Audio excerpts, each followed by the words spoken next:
You will never stop thinking about how to approach a park feature. You will learn the lines at your local lake, and then they will change the park around completely and you'll have to learn everything over again.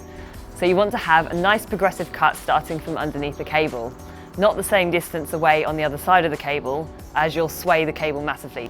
Don't be that guy.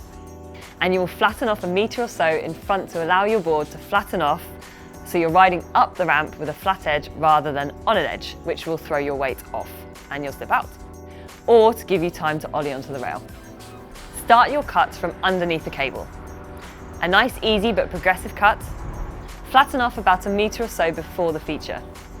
Make sure your weight is centred, ride up or ollie onto the feature. Also, a useful tip is to commit to the rail or feature. If you approach the feature with 100% commitment and you can see yourself riding away from it, you will approach it in a far more confident way and more likely to land your trick.